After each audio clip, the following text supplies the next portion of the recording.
to him. Talk of all his wondrous work. Response. Rejoice, O heart that seek the Lord. Glory in his holy name.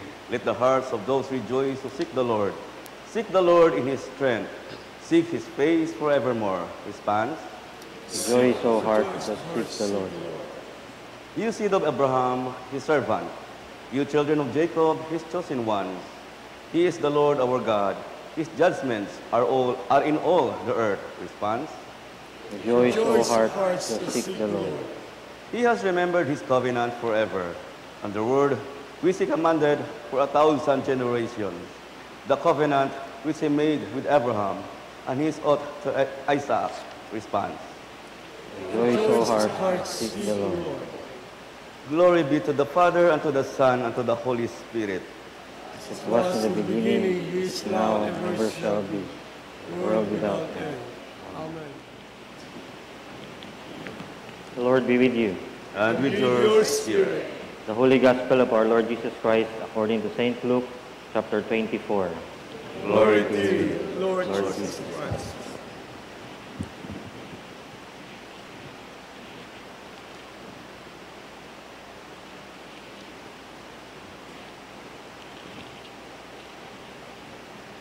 Now behold, two of them were traveling the same day to a village called Emmaus, which was 7 miles from Jerusalem. And they talked together of these things which had happened. So it was, while they conversed and reasoned, that Jesus himself drew near and went with them. But their eyes were restrained, so that they did not know him. And he said to them, "What kind of conversation is this that you have with one another as you walk and are sad?" Then the one whose name was Cleopas answered and said to him, "Are you the only stranger in Jerusalem? And have you not known the things which happened there in these days?" And he said to them, "What things?" So they said to him, "The things concerning Jesus of Nazareth, who was a prophet, mighty in deed and word before God and all the people, and how the chief priests and our rulers delivered him to be condemned to death and crucified him. But we were hoping that it was he who was going to redeem Israel. Indeed, besides all this, today is the 3rd day since these things happened. Yes, and certain women of our company who arrived at the tomb early astonished us when they did not find his body. They came saying that they had also seen a vision of angels who said he was alive. And certain of those who were with us went to the tomb and found it just as the woman had said, but him they did not see. Then he said to them, "O foolish ones, and slow of heart to believe in all that the prophets have spoken. Ought not the Christ to have suffered these things and to enter into his glory?" And beginning at Moses and all the prophets, he expounded to them in all the scriptures the things concerning himself. Then they drew near to him, to the village where they were going, and he indicated that he would have gone further. But they constrained him, saying, "Abide with us, for it is toward evening, and the day is far spent." And he went in to stay with them. Now it came to pass, as he sat at the table with them, and he took bread, blessed and broke it, and gave it to them. Then their eyes were opened, and they knew him, and he vanished from their sight. And they said to one another, "Did not our heart burn within us while he talked with us on the road, and while he opened the scriptures to us?" So they rose up that very hour and returned to Jerusalem, and found the 11 and those who were with them gathered together, saying, "The Lord is risen indeed, and has appeared to Simon." And they told about the things that had happened on the road and how he has known to them in the breaking of the bread. Gospel of the Lord. Praise to the you, Lord. Lord Jesus Christ. Please be seated. Good morning. Happy Easter. How is your Easter? Today is the third day of the octave. Our Easter sa among department matanahay. Abong activity ay kada agahon ay ga-prepare kami bagong music sheet para kay ASAP ay. Pero may abing nga puso yung mga bagong parts nanay. So amo nga agahon para may naga bagong mga music sheet nga no sa among nga music. So today, based sa gospel natin, daywa malatan yung message. The first one is the breaking of the word and the breaking of the bread. The breaking of the word, which results to us the burning of our hearts. The same with the two disciples, meron silang nag-ignite yung heart nila when the Word of God is being talked to them, si Jesus pala yun. And then, for us, as we reflect doon nga reality in our life, our hearts burning when we hear the Word of God. We examine ourselves again if every time the Word of God is spoken or preached or maybe in your private time, is our heart burning for God, yearning for Him? Sabi nga dito yung word na burning of heart, a moment where intellectual understanding, emotional fervor, and spiritual revelation converge. Whenever we hear the Word of God, kasi gin-break ni Lord Jesus Christ yung word in this gospel. Tinig sambilog na now. Tandaan mo yung kay Moses. Sige, isa-isahin natin. It all points down to Jesus Christ.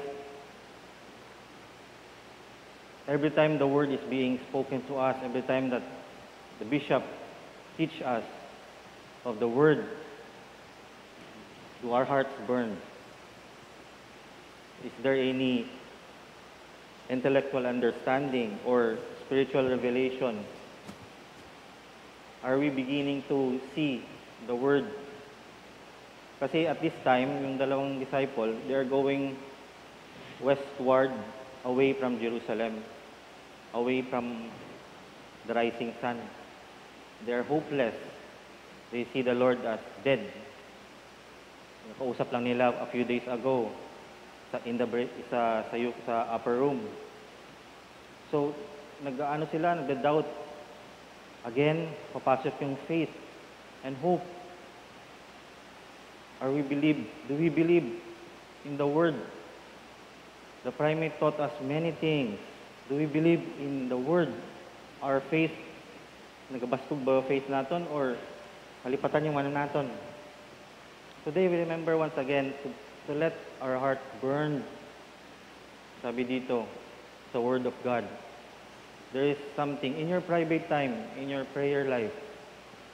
Is there a burning desire to break down the Word of God, to learn more, or basa lang?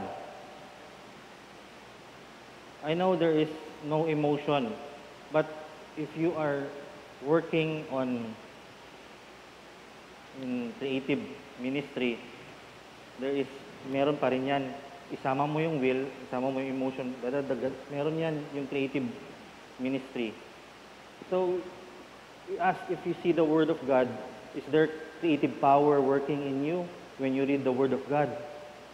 You begin to understand, you begin to break every word of God. Ito pala yun. Di ba sinabi niya sabi niya na, the Word of God, sa Jeremiah 29, sabi niya dito, fire shut up in the bones. There are many scripture nga the eyes mag-open yung eyes natin, recognizing Him when we see the Word. So, again, focus natin yung Word of God. Are we burning in our hearts when we read the Word? When we have prayer time with the Lord, are we yearning? Is there a hunger and thirst? Are we asking God for more of Him in times of... Kasi all things will pass away. Sabi nga, di ba? Only the Word of God remains. All things will pass away. Everything that you have in this world, your title, what you have, tanan-tanan yung imong baton sa imong mga regalo, or makilala ka man, what will remain is what you spend time when your heart is burning in the Word of God. Sabi ko nga hindi man ako pari, hindi man ako musician, hindi man ako basta may time lang ako doon sa ibabaw, ang dalawa lang kami mag-usap, okay na ako. That is the burning of heart. The burning oil, sabi nga, are we burning the oil na sa Advent when we prepare? Burning of oil, are we burning it? And the second is the Eucharist, the breaking of the bread. It will allow us to open our eyes.